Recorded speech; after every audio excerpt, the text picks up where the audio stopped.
It is afternoon here, Judy. So I will say good afternoon Good and afternoon greetings to you. from Abuja, Nigeria.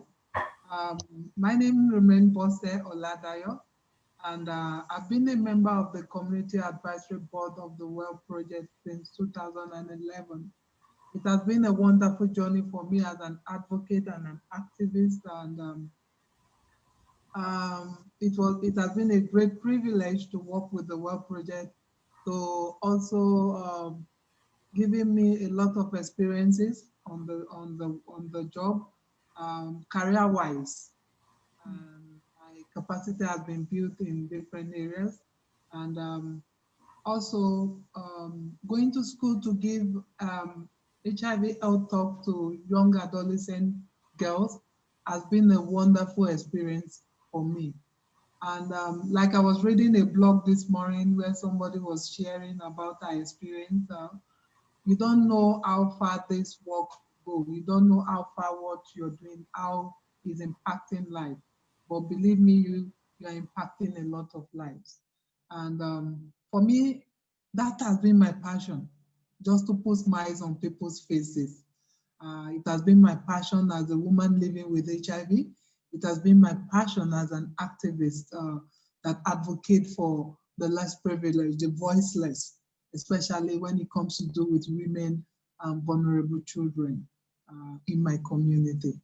So I know I go to school a lot, but this lockdown and the COVID thing have really Mhm. slowed me down.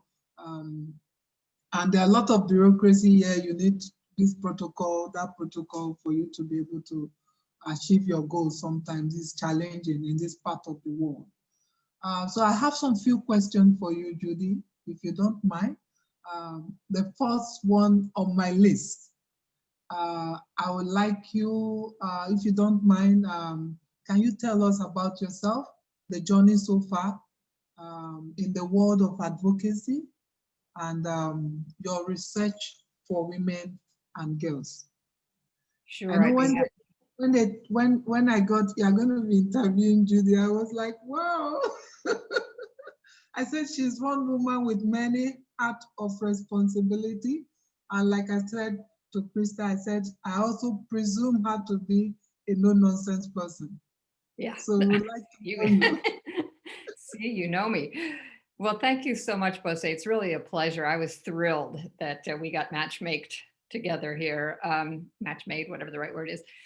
Um, I have to say that my favorite thing that what you just said in the introduction was about my journey so far, because I'm actually at an age where many people in my age cohort are starting to think about how to wind down. It's not really stopping the journey, but definitely winding down. So we'll come back to that. So I am a sociologist by training. I have a PhD from University of California, Berkeley in sociology, but I have worked mostly not in academic settings for most of my career. Long story, very complicated. I will spare you all the boring details. But the gist of it is, I was very interested in policy and how science and policy influence each other. And through a set of circumstances, from teaching for a couple of years to then getting a fellowship that put me in the United States Congress as a social scientist working with a member of Congress to help try to influence some of the policy discussions with social science research, but also for me as a social scientist to better understand how policy actually gets made, not just how we theorize about it in the academy, but to actually watch the dirty work of making policy at the federal level of the US government.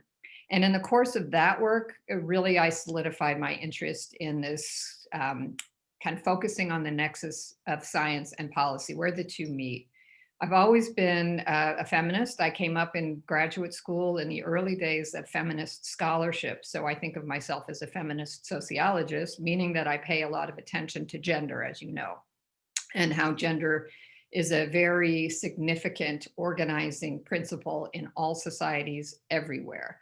And as a feminist sociologist, my policy considerations and concerns are about particularly how women and girls fare, but also how all people based on their gender, which has become, very complex now. We have sex, we have sexuality, we have sexual identity, we have orientations, we have our preferred partnerships, we have our gender norms and stigma and all that stuff. So it's a very complicated field, but my interest remains in how all of that plays out. and particularly with HIV. So I came to HIV, I guess, in about 1990. And I cut my teeth, as we say, in HIV from a very weird angle. I was not an activist. I had not even trained in medical sociology, but I was working for an organization that represents social scientists, all the professional societies like political science and sociology and psychology and so on. And it was a time when we had very little information about sexual behaviors of in this case, it was Americans, adults and adolescents, that would help inform who was really at risk for HIV, amongst other things. And so the NIH, the National Institutes of Health here in the US, which is the big funder of research, wanted to fund and had reviewed and approved for funding 2 surveys of American sexual behavior, one for adults, one for adolescents. And the president at the time and his administration effectively stopped them and said they were prurient, they were kind of looking at nasty things. And so it was from that experience of being at an organization which was trying to defend the researchers and the research and make sure that federal money, government money, could support this kind of research, because it would tell us a lot that was relevant to HIV, that I began my trajectory in HIV. And in the course of that work, I started to meet and get very engaged with the activists, as well as scientists outside my own discipline. So as I keep saying, I'm a social scientist, but I've always worked with basic biomedical scientists, laboratory scientists, all the way through clinical, epidemiology, social science, and community and advocacy. So I've had a bunch of different positions. Again, I don't want to run through my whole biography because I'm pretty old, but I've worked inside and outside government. So I actually ended up working at the NIH for years. I worked in the White House Office of Science and Technology Policy, which meant I was in the executive office of the President of the United States, who was Bill Clinton at the time. And I was heading the social science division there.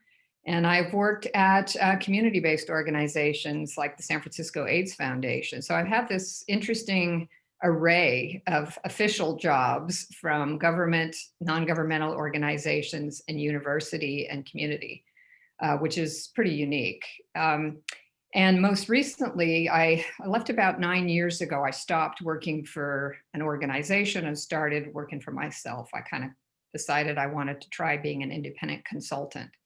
And that's what I've been doing ever since, working out of my home. And I work for many of the people I used to be employed by. So I consult with the NIH, and I consult with the San Francisco AIDS Foundation, and I have consulted with some other national and nonprofit organizations. And I have an adjunct appointment at the University of California, San Francisco. So I have an academic standing with the university. It's part-time, and I mostly mentor and try to help kind of pull the careers of early career and mid-career scientists and connect community people to the research enterprise.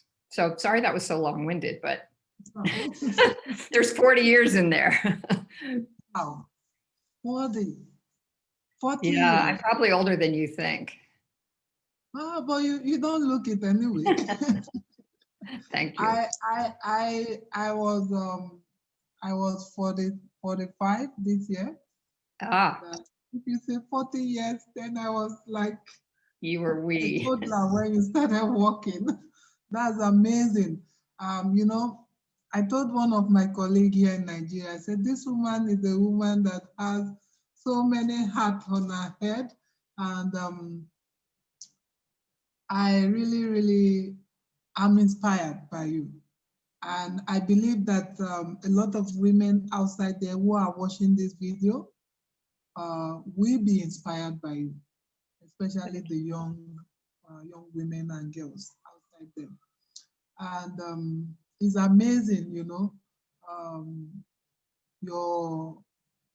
your wealth of knowledge on the job is amazing. And thank you. I would say the Well Project are very fortunate to have somebody like you as a member of the board of directors. And, well, thank you for saying that. Part of the world, there's a lot of bureaucracy, especially when it comes to do with the government agency and parastatals. There's a lot of bureaucracy, a lot of challenges. And that is why you say most people want to, I want to go study abroad. I want to do this. Everybody wants to go study abroad. And for me, initially when I was told I'm going to be interviewing Judy, I'm like, what? But this me, I'm just an ordinary unschooled woman. But she's a professor. She is a professor. How can I interview her? But I am glad, and I want to say thank you for giving me this wonderful opportunity to get to know you the more, to get to know this woman that I presume to be a no-nonsense person. Well, my No, message. Bose, if I may, if you don't mind, I have to say, I feel similarly talking to you, because what you do at a community level and internationally is really, really important and special, and oftentimes against many odds. And the power that you have as a community advocate and activist, and to connect to all people around the world, including me, takes a lot of internal strength and a lot of fortitude. Thank And you so much. don't undersell yourself. Yes, You're a powerful person. For me, I don't feel like I told Gina sometimes ago. I said I don't think I'm giving the much I want to um, give to my community and the World Project. And I know that initially when I would join the World Project, I was told by the then executive director of the World Project that I should send in my CV. And I said, see, my CV is nothing to write home about. So he said, don't ever underestimate yourself. Correct. So my second question for you, Judy, is what work or research are you most proud of? In all these 40 years and all this wealth of experience and knowledge, can you tell us which one you are most proud of as a Wow. researcher? Yeah, it's hard to say, partly because I haven't done that much research myself. Most of my career has been trying to facilitate the possibility of other people doing the kind of research they should. So it's helping develop and maintain the research agenda to be inclusive of the kinds of things that you or I might think are important, like women and girls, or like social science in my case. So I've actually, over my career, I write a lot, I do publish a lot. They're mostly analytic pieces, and which is fun because I get to say what I think, but I haven't done that much original research myself over my career. But the project that, from a research point of view, that I'm probably most proud of is the one that I did a few years ago with AIDS United, which was the first project talking to and thinking about United States women at risk for HIV, what they knew and what they thought about PrEP.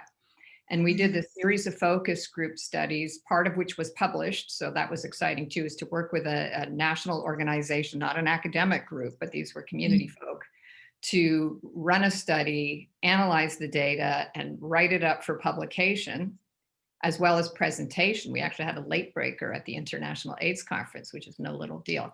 But the project itself was really about learning from the voices and the lived experience of women themselves. We conducted a bunch of focus groups across the country.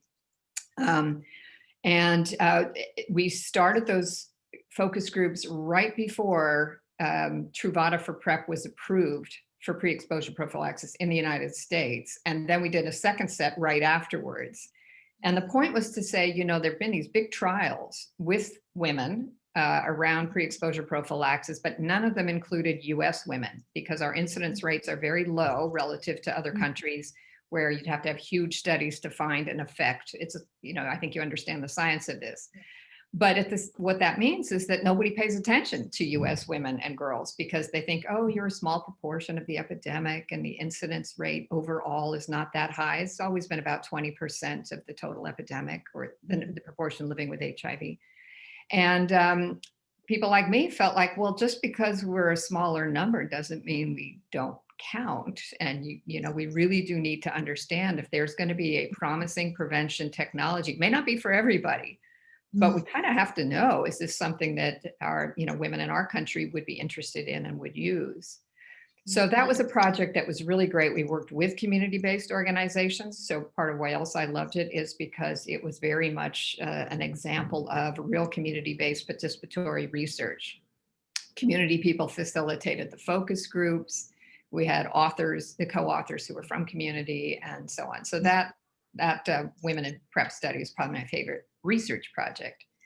On the policy front, I guess I've been involved in a number of big initiatives, and probably the one I'm proudest of is being one of the persons who originated the campaign for a national AIDS strategy in the United States. I mean, you in Nigeria probably had one before we did in the United States, but until 2010, the US did not have a national AIDS strategy. And so that was another one that started with community, but it was bringing together researchers, community members, industry, philanthropy, all the stakeholders in HIV, obviously networks of people living with HIV, nurses, doctors, everybody, service providers, to say, let's promote a national AIDS strategy and try to get whoever gets elected as president in 2008 to commit to it. And President Obama was elected and he committed to it, and it took a year or so for them to write the thing, and we had a national AIDS strategy. So working on a whole campaign that was this real social movement to engage stakeholders in something that was going to really make a difference for the country and its response. I'm very proud of that as well. And part of, in all of these things, I'm trying to make sure that attention is paid to women and girls. And as a social scientist, I'm always an outsider in the biomedical world. So a lot of what I have to do is keep reminding whoever I'm talking with about the importance of social factors as they influence epidemics, social factors as they influence the response to epidemics, and how they affect people's daily lives that then have implications for whether they can stay safe or not. Wow, that's so interesting. And, because women constitute the almost more than half of the population of persons living with HIV globally. And like we all know, there are a lot of challenges around women. I remember when I was assessing my treatment in the University Teaching Hospital in Lagos, I worked closely with the professor. So I was being encouraged to encourage women to take the pap smear test because the cervical cancer among women living with HIV was a bit high at that point. So I know that in this part of the world here, in sub-Saharan African country, I know that some African countries were part of that research when it was presented in South Africa, and which I hope and I pray that there will be a breakthrough one day for women. There are a lot of new developed mode of preventive HIV among women, because we know that it was actually in that conference I got to know that, wow, women, my anatomy makes me more vulnerable to the virus as a woman and as a young outside there. And that is what really, even after that conference, I have this energy, this passion to go more into the community and the schools, because there was a time I bought a taxi and the driver picked a call and he was talking to the woman and he said he's going to kill the woman. I'm like, hello, kill someone? Why? And he was so agitated. I said, can you park and let's talk, so before you get us into an accident. He actually told me this, that the woman's 16 years old son impregnated his elder brother's daughter, a 10 years old. For me, I just have this passion to reach out to that young girl and women at the community level.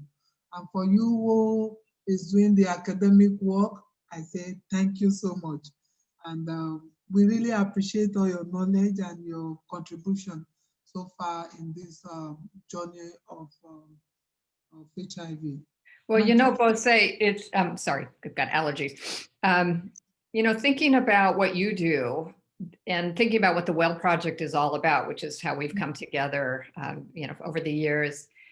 You're a good example of the trajectory that we're trying to facilitate for women who connect to the Well Project and its resources. So it starts with education and knowledge, and you're learning things, but you're also bringing your own lived experience. So that's knowledge you're bringing to the whole discussion.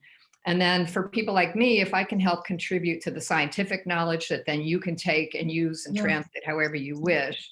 So that's the education and the information. And then with that, you develop a certain empowerment to then communicate and connect to other women like yourself. So creating a network and a community of women who can support each other and share more information and knowledge and use the resources that maybe the Well Project make available as well. And then that community and that knowledge create a capacity to be a real advocate for yourself initially, and then for your community as well, and for the larger community. And you, I think, embody that trajectory. I mean, maybe you had the activism in you before we ever met you. You probably did. You have to be a certain kind of person to be able to do the kind of work you do. But I think that's that sort of combination of information that's bi-directional, knowledge, experience, education. It feeds into then what we think about is important to study and to write about. And then to use that to build a community and to connect to all kinds of people like us.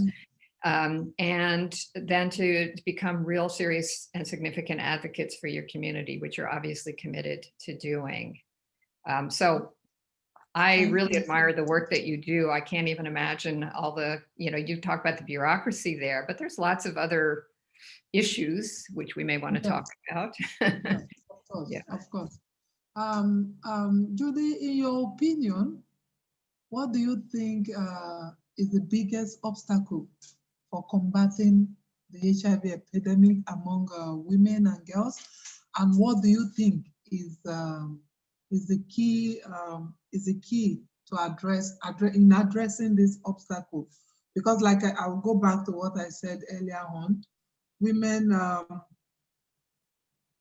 the statistic shows here that 58.4 or thereabout of women are affected. That is more than half of the population of the 1.9 million persons living with HIV in Nigeria. So I know that women are most vulnerable, and there are so many challenges around us. So what is the biggest like I said, your opinion, and what do you think is the biggest obstacle in combating the HIV epidemic among women and girls? And also, what is the key to addressing this obstacle? It's easier to say what the obstacle is, but in a word, patriarchy. So I think the biggest obstacle to addressing the epidemic anywhere among women and girls are very traditional norms about gender and power relations, which imbue men in most societies with very institutionalized power that they then internalize culturally, and cultures support that kind of power, and very much power over women, which I think has been, the culprit in all things that impact women pretty negatively. But I think for HIV, it's pretty pronounced that for me, I would say the biggest challenge is patriarchy. And it's looking at how that operates institutionally, as I said, where men have more power than women in most societies and maintain that power in whatever ways they can. And how that power then gets translated into human relationships and internalized by young men and boys and by girls themselves and women, to keep kind of maintaining that imbalance. And I think, that's a big thing to chew off. It's a big thing to say, we can do something about patriarchy, but I think we've seen over time that we can. And the ways to combat the negative parts of patriarchy, which basically patriarchy is negative, if you ask me, have to do with women like you and like me and others who find some strength in what we do, find people who can support us in what we do, speak up to power sometimes, even at a risk to ourselves, but really kind of calling the question and saying, this doesn't have to be always the way it is. And we need to be able to find ways to make changes, and we have to be at the table. We have to have a voice, and we'll demand it if we have to, if it's not given to us. We have to stick with it, through thick and thin. So, that's too simple an answer to what to do about patriarchy, but it's also everything like electing more women officials, which I think has been happening over time, seeing more women leaders in all facets of life, and looking for ways to promote services and policies and attitudes as well that are much more egalitarian between women and men. Oh, wow. That's so incredible, because in this part of the world, the Africa in particular, my region, they give more value to the men than the women. Mm-hmm. I know I've been in some training on gender equality for women, and also bringing the science of HIV to the grassroots level, to the level of understanding of women. I know I had this training with TAG in South Africa in 2004 or 5 thereabout, and where we taught about the treatment, research, and what have you. And when I came back to Nigeria, I literally break down that to the level of a layman at the community level, at the grassroots community level, bringing the science of HIV to their level of understanding. And that is the fun part, where you demonstrate this thing. It's fun when you do it in the community. And but right now, the science has to, sorry, I don't mean to interrupt you, but the science has to be relevant too. And so part of what people like you and I do is try to make sure that women and girls are part of the science, and that the science is reflective of your lived experience as a woman living with HIV, whether that's your physical experience, your psychological experience, your social relationships. Those are all very important to ensure are part of the scientific knowledge base that then gets communicated to communities, but also informed by communities. Thank you so much. My fourth question is this: do you have a specific tool that you recommend? I would say, Judy, do you have a specific tool that you recommend for CAB members, also for other emerging leaders in the HIV field, to help manage heavy responsibility that we carry?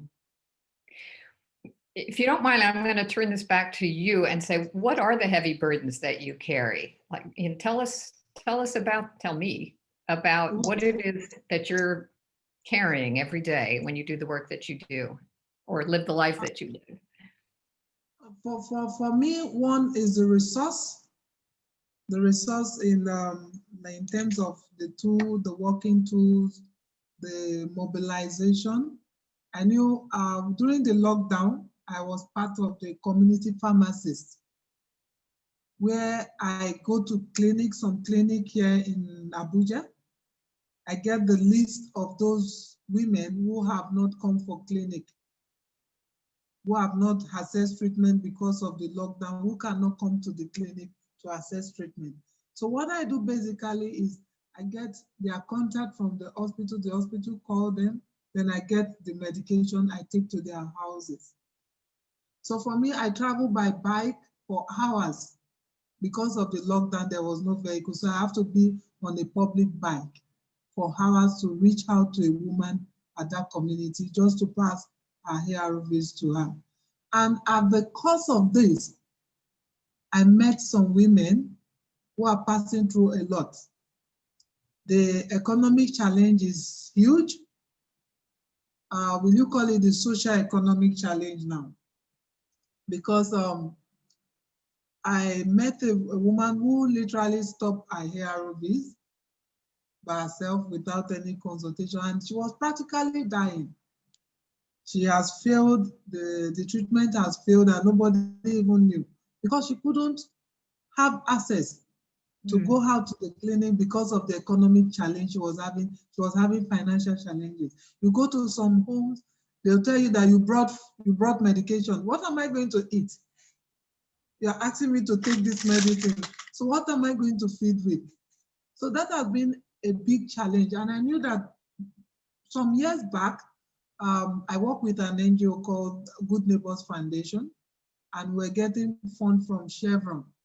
It's not directly from Chevron. It was Chevron peer educator that come together and raise money. So they provide scholastic educational support for the orphans and vulnerable children. And I did economic empowerment for like 80 women. So you have 20 women in badges that come to take this revolving loan. Do you know that, Judy, at the point those loans, they never came back to us. And it just went down the drain. So they have these social economic challenges they go through, with financial challenges. How will you put that? Is the social economic challenges. And like I said, I deal with women who have not been in the four walls of a classroom before. So that is one of the burden they carry. Women are the ones who fend for their family here in Africa. If you go to the market, mostly you see women. They are the one hustling. They are the one that goes to the market to carry pepper on their head. They are the one that wash people's feet. When you go into the fruit market, you come out dirty. There are women outside that wash your foot just to give them little money so that they can feed their kids and their family. So that has been one challenge, and it's also affecting the progress in HIV treatment, because you find out some people are not really adhering to their medication because they can't feed. I need to take this medication, but I need to eat well for me to take it. And for it to work well on me, I need to be nutritionally healthy in terms of nutrition. So that is one major burden I feel women carry a lot. And I know that during this the stay well at home with the Well project, we were taught on how to um, do a sheet of like an account balance, how you manage your finance and what have you. In this part of the world, it does not cost across. You have large women who are not educated. Just few numbers of women here are educated. They can beat their chest, okay, I know what I'm doing. But a lot of local women who go out there to source for resources to take care of their families. So, and that has been one big major challenges in this part. Yeah. Yeah, now I'm not going to pretend I have tools to really solve those kinds of huge challenges. The one thing that I can say that I think you're probably well aware of is the importance of telling those stories. I don't mean to be trite about it at all, but if you can convey an experience that you directly have, I'm not there, I'm not in those villages, I'm not experiencing them firsthand, but if you are, and women like you are able to do that, in settings where there are people listening who do have their hands on money and resources and things, that's a tool in a sense. So for example, if you are communicating with other women through the Well Project and the community that you've developed there, the bloggers and others, and you can share these stories, but also you tell me these stories, you tell other people's stories who sit at these tables. For example, I am a member of the scientific advisory board of the PEPFAR program, the US Global AIDS program. And we were just having a conversation about the impact of COVID on HIV services, which are relevant to PEPFAR. And there were a couple of women, as it turns out, also from the African continent, from different countries, from yours, who were talking about very specific experiences of women in their communities, or what they were hearing from clinicians or service providers or community advocates. And they told those stories in this environment where there were very powerful people sitting around who can affect what kinds of funding flows and for what purposes. So I know it's a little distant, but I think it always keeps coming back to me to the importance of having a voice. You're representing a lot of other voices, but if they, I mean, the biggest tool they have is you. And if you're able to be in places and you don't get too tired and you get the moral support you need and financial support you need to keep doing what you do, you're so valuable, because many of us are sitting in these places that we can influence what people in power can do. But if we don't have the firsthand experience ourselves, it's very inauthentic for us to say, oh, there's this problem here and there's these women there. But you're authentic. You're representing the people in your community. You're a member of that community. And so any opportunities that we can find together to elevate your voice on behalf of them is probably one of the greatest tools we have. Wow. I know it sounds very distant, but No, you don't. And you actually didn't sound distant. I can actually, you are a leader that shows empathy. So as a leader, I believe we need to show more empathy and have integrity. For me, that has been my watchword: integrity and show empathy. And yeah, I think a part of that is knowing what you don't know and being able to admit what you don't know and knowing who to go to who does know and trusting them and allowing them to have the floor. So a lot of what I do I appreciate you calling me a leader. We're always very self-effacing. We don't believe it. Oh, poor me, little me. I'm just this little girl, it was kind of crazy. But one of the things I do try to do now that I recognize that I am seen as a leader is to leverage my position. So because I am invited to sit at tables where big decisions can get made, or I can influence a research agenda, or I can influence funding or something like that, I try to leverage that position and bring in and bring up other people. Usually women people, because we're still very underrepresented in the conversations around HIV in many settings. And I'm looking as I get older for younger folks who I can help elevate up so that I can at some point retire or do a little bit less at least. So using any opportunity that I have to bring in new voices and to give them the floor to step back and not always have to talk and not always have to show how smart we are, and things like that. That's, I think, also an important part of leadership. Thank you. For me, it is a great honor having this conversation with you, Judy. My final question is this. It's not really a question. I would say, like I said earlier on, when I went to read your profile, I'm like, wow, this woman have achieved a lot. And now you just told me that you've been on this field for 40 years. It's amazing. It's amazing. Like I would say you are my Amazon. You are my Amazon, the warrior woman. And Judy, seeing all your achievements over the years, over the past years, what will you tell a girl in that remote village and women who have never been in the four walls of the classroom listening to you right now? What will you tell them? Your words of encouragement. I would tell them to have faith in themselves, to not give up on their hopes and dreams. Most importantly, to seek out, or take advantage, if presented with women like you, who know their world, know their life, and are in the world in other ways that you can represent them and bring them up and support them. But the really importance of looking for people who are like yourself, who you can trust and you can get information from, and who are going to support you. That, I think, is one of the most important things. Wow. But mainly to have faith in yourself, even when it looks like things are not going your way. And I know that's not easy to do, but I think it's, for a lot of women, our success is in the fact that we were belligerent, or we were able to say, I'm not going to let that stop me. You know, you can try as hard as you want, but I'm not going to let that stop me. I have every right to be who I want to be in this world, and I'm going to stand up for it. So there's often risks, but so long as there's people around you who know you and can support you, and you know who those people are, you're probably going to have a better chance. Wow, thank you so much, Judy. For me, I think it's more of what you first said. They should never give up, and they should have hope.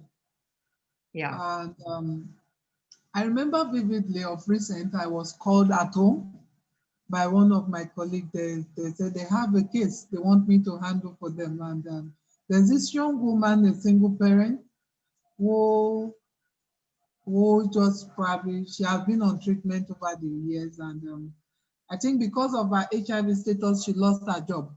Mm. And she has been finding it difficult to get a job. Um, so she was contemplating in committing suicide. She wants to take her life.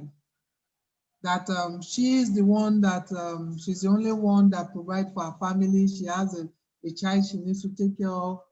And this word that you just said now is what I actually told her before I now link her up with an NGO in Lagos called PATA, Positive Action for Treatment Access. And they were able to, I think it's a mental health issue. A lot of women out there that are going through this, especially women living with HIV, are going through a lot of mental health challenges. So, but today she's stable. She's able to get a job. She called Great. us of to say she have gotten a job, and for me that is awesome. You know, Yes. women should never, women, young girls should not give up on their hopes. You know, my 10 years old daughter, her name is Megan, and I asked Megan, what will you like to be when you grow up? Because actually, when I opened your profile, I called her and I said, let's read this together. I said, Oh, this is a woman. She was once a girl. I said, she was once a girl like you. And I believe if I could have the opportunity to ask her parents today, what did Judy say she wants to be when she grew up? You know, and she's impacting a lot of lives. So myself and Megan, she read, and there are some grammar she can't pronounce. I will help her to pronounce it. In fact, it was Megan that prompted me to go and see what a sociologist is all about. ah. She asked me, Mommy, what is sociologist? I said, well, let's Google what a sociologist is. And that is when I said, wow, she's a woman that has many hats on her head. And Megan said she wants to become a doctor. Long before now, she wants to become the military personnel. And I asked her one question. I said, Megan, in 5 years' time, where do you see yourself? You know, in 5 years' time, I assume she should be like Simone in age. That's Krista's daughter, and probably thinking of going into the university to study this and this. Do you know what she told me? What? She said, in 5 years, and she answered me just straight without blabbing. In 5 years, by the grace of God, I will not be in this country. Oh, I'm like, whoops. I'm glad you could see the humor in that. I said, so where will you be? She mentioned the country she wants to go to. And I'm like, so what will you be doing there? She said, I will study. I'll go to school, I'll go to university. And it's amazing if a 10 years old is having that at the back of her mind. And But, you know, I think we all know that what we thought at 10 years old, we probably became. I wanted to be everything. I wanted to be a fire person. I wanted to be a mail deliverer. I wanted to be an architect. I never would have said sociologist. I didn't know what that was. But, you know, one thing that's really important to say, if it isn't obvious for a woman like me, from you understanding a woman like me, when you read my bio or you get my CV or my resume, it starts at a certain point in time. And what came before it, even up through my undergraduate college, actually my graduate college education, were all manner of other jobs, like from babysitting from the time I was 11 years old, child minding, through restaurant cleaning up and working, Yes. preparing Yeah. food. I was a house cleaner for 2 years. I cleaned somebody's house and cooked for their family. Wow. Yeah, I worked in offices, copying things and making appointments back in the old days before we had a lot of computers. So there's a lot of regular jobs and work that someone like me has done that maybe nobody would ever know about if you just start with, oh, she's this very accomplished social scientist. I had to work my way through school. I paid my own way. I had multiple jobs while I was in college and graduate school. I had loans to pay off when I finished graduate school. So, there's that whole other part of experience. You are an amazing woman. But I've realized, we don't often get to tell those stories, and that's an important part of our backgrounds. People make assumptions about who you are based on who you are at this moment, and they don't know the half of it. I was a scrawny, kind of dark white person. I got a lot of grief for being darker than the other white kids in my school. I had glasses when I was 5.5 years old, which back in my time, it was terrible to be a little girl with glasses. You got knocked around all the time. And I was scrawny, and, people thought my mother didn't feed me. And, there's all kinds of stuff in one's background that isn't known, but it all informs where you get your strength, the core strength that you get, how you maintain hope. I mean, I was near poverty more than once in my life, but how you maintain hope and resolve to carry on because first of all, you love life. I love life. And second of all, you can see other people who've gone through a lot and eventually come out the other end and are, doing pretty well. So I just wanted to be able to share some of that because I realize one never talks about these things, or one doesn't get asked about these things. That's so true. And but I have a question for you. Speaking of your conversation with Megan, I remember you did an interview with the Well Project, I think 2015, and you were asked a question about what's the one place you'd most like to visit in this lifetime? And you said South Korea. And there was no follow-up. So I want to know, why South Korea? For me, I think their culture and I love nature a lot. I love nature. And, when I look at the poverty level there, the exposure, the way of life in that place, somebody told me I was crazy, Why South Korea? I said, I don't know, I just have passion for that region. And it's because of the nature. I see sometimes when I watch their movie, I see nature. I just love nature. I love the nature. I love their culture. That's just it. And it got to a point. There's this Korea Cultural Center on my street where my office is in Abuja. I go to the Korea Cultural Center. It's like their mini embassy or thereabout. So I attend some of they do monthly, they do different festival monthly. So I just go there and just try to understand their language. So I was, even at home, I started teaching Megan this. Oma means mom, Kumao means thank you, Oraboye means my brother, Pretty good. Uncle means coming. So I just have passion for it, for that region. Nothing. That's great to hear. Can I ask you another question? Do you mind? Yes, please. So how did you first find out about the Well Project? What connected you to the Well Project? Well, actually, it's funny and it's strange. I used to work with an NGO called Hope Worldwide Nigeria, and I started working with Hope Worldwide in 2003, 2002, 2003, and I was a volunteer before I became their staff. I coordinate support groups and I established support groups. They were having 2 support groups when I joined them, and I was able to establish like 15 support groups in different communities in Lagos. So we were on a project being funded by USAID, PEPFAR. And when the project roll out, they register another organization called Olive Leaf Charity Foundation. So because I was on that project, I was moved out of Hope Worldwide in 2009. You know, I was a trained counselor, so I was stationed in the teaching hospital in Lagos, where I did advocacy to different departments, and I go to different departments to give health talk in the morning. I resumed there by 6:30. By 7, I'll give health talk in the GOPD and the eye clinic. So I also did advocacy to the gynecology department. So they gave us a small place to build a porter cabin where we counsel women. I'll give health talk to women who are coming for ANC. Then it got to a point the contract finished and I was at home doing nothing, you know.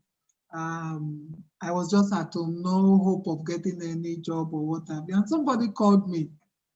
He said, "Is this Bose?" It's an international number. No, a Nigerian called me actually, an activist who is an advocate. His name is Mayo Wajua. He called me and said, "Bose, are you available to go to US for a meeting?" I'm like, US? What meeting? She said the Globalization Women Task Force meeting that they'll be contacting you. Will you be available? I said, well, I don't know. I depend on when this meeting is coming up. Then he had Charlene called me. Charlene was the Right, Shalini, when she was yeah, ahead, yeah. Charlene Eden. So Yeah. she called and said, "Are you Bose Oladayo?" I said, "Yes." She said, she's calling from the World Project. They are holding a meeting. They want me to participate. That I've been recommended by Mayo Wajua. And to me, I'm like, what? US? Okay. So that was how I participated in that meeting. She said, "Send me your CV." And I said, "My CV is nothing to write home about. I'm just an ordinary unschooled woman who have passion for what she does." And she said, "You should never underestimate yourself. Now, do you know Exactly. how many people recommend you to the World Project?" So she mentioned Sarah. Sarah was the executive director of ITPC, International Treatment Preparedness Coalition.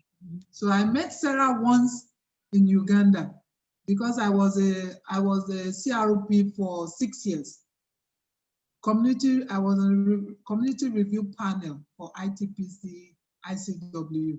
So I go to Uganda to develop call for proposals, then I go back to review proposals for West Africa. Then I also did a M&E for them, the NGO that got the grant. So I go to visit this NGO to ensure that they are really utilizing the grant to what they've been given to do. So that was how I got to know about the Well Project, and I attended the meeting in New York. So after then, I became a family of the Well Project. That's how I got to know the Well Well, Project. it's a good thing, and we're so lucky to have you as part of our little community.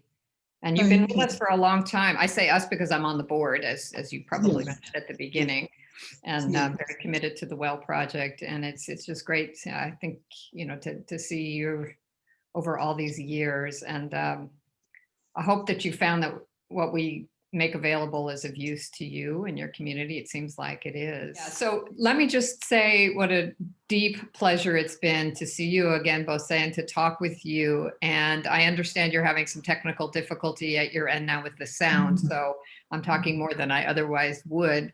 But it's really been an absolute pleasure. I so admire you and the work that you do. And I'm here for you, if you ever need to just talk or check in, that's what I'm here for. That's what the Well Project's here for. And I really look forward to seeing you sometime soon and hope that things improve immediately and you're in Lagos there for you, but also generally, under this COVID pandemic on top of the HIV epidemic. So keep up the good fight. And really, it's been a pleasure. Same here. It's a great honor and privilege for me to get to chat with you this evening. And I really appreciate your effort. I appreciate all the work you put into the World Project. I appreciate your knowledge, your wisdom, and I appreciate all your leadership skills. I appreciate your commitment over the years to the World Project. And hopefully, like you rightly say, hopefully we'll get to know more of each other as time goes on. Absolutely. Maybe I'll take you to South Korea. And you'll have to come to California. You want to see beautiful nature. You come here, you have an open invitation once we can travel again. Okay. Hope I get a visa. I will do that. I'll pick you up for that. Okay. Thank you so much, Judy. Thank you, It's Bose. nice meeting you again. Thanks. You too. So have a great day. Bye.